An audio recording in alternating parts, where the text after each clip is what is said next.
This is me, a graduate of 2017, fairly confident that although I'm not the best at operating technology tools, that I understand its possibilities and potential. Well, turns out my Instagram and Snapchat accounts do not even begin to explain Internet's abilities, and that there is an online world that I was yet to explore.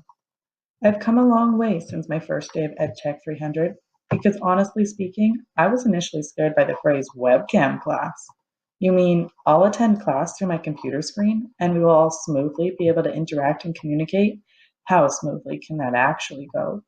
Well, turns out that there are better webcam alternatives than FaceTime that allow large groups to come together, and that with proper understandings of how to operate the app, an entire class truly can unite and create an interactive learning environment. Zoom is an awesome tool that permits mobile communication, allowing people to tune in from any location, and permits the host to take control of the class and still have the opportunity for large and small group discussions. Mind blown? Day one. After accepting the webcam concept, I was hit with another foreign word to my vocabulary: blog. And at this point, I had no idea what I had signed up for, but I knew I needed to stay open minded. I began building an e-portfolio through my WordPress account that allows me to record my reflections, present my learning and thoughts, formally share my opinions, join in conversations to further my learning, hyperlink to more information, demonstrate my learning and growth, and present myself positively online. By creating a professional digital presence, I have taken control over how I am perceived online, and thus what employers find out about me when they conduct their search.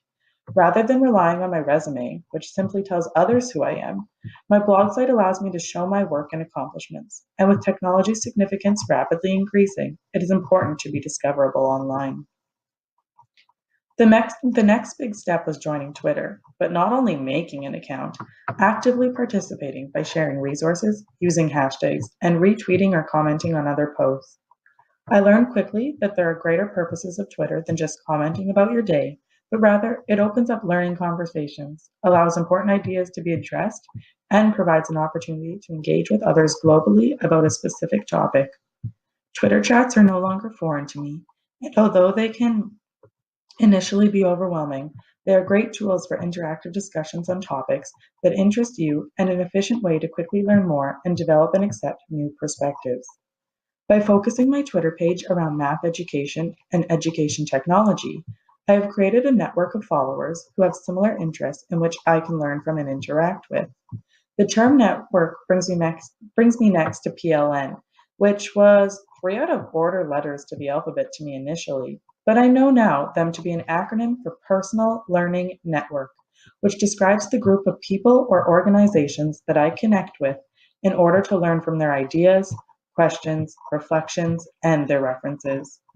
The personal and learning aspects were easy for me to grasp because it's personal since I choose who I want to connect with and what I want to share, and it provides me with a learning environment on the topic I choose to focus on. The network portion is neat because it explains how even though I choose who I want to interact with, each of those people are being influenced by others, and so on, which essentially connects us all. I was privileged with the opportunity to hear from Dr. Alec Kurros, which, although he won't admit it, seems to be famous in the online world. Alec talked to our class about participatory culture and drew to my attention that rather than just being consumers on the internet, web based resources allow us to contribute and produce ideas, enabling people to work collaboratively to create new content and construct knowledge.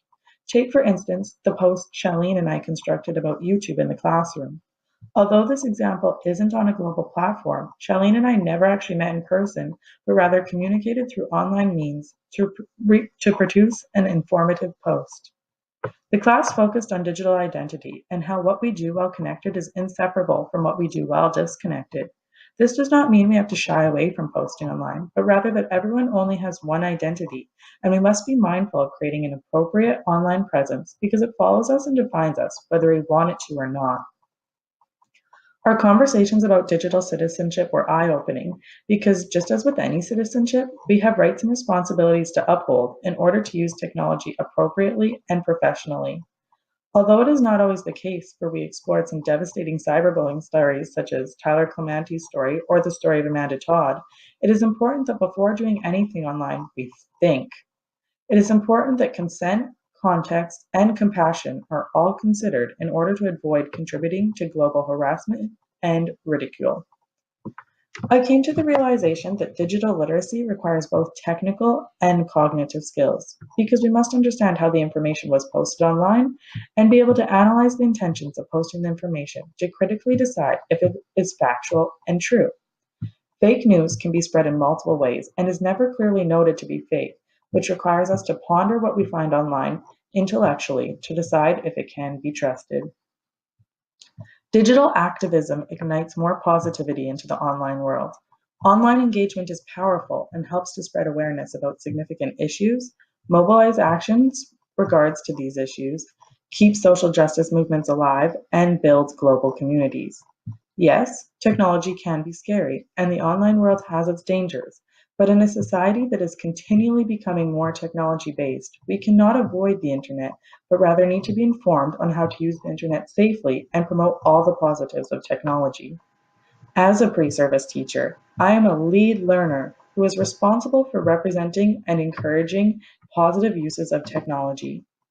Being quiet online out of fear is problematic and only supports the dangers of technology. I must use my EdTech 300 knowledge to get people thinking and promote all the wonders of the internet.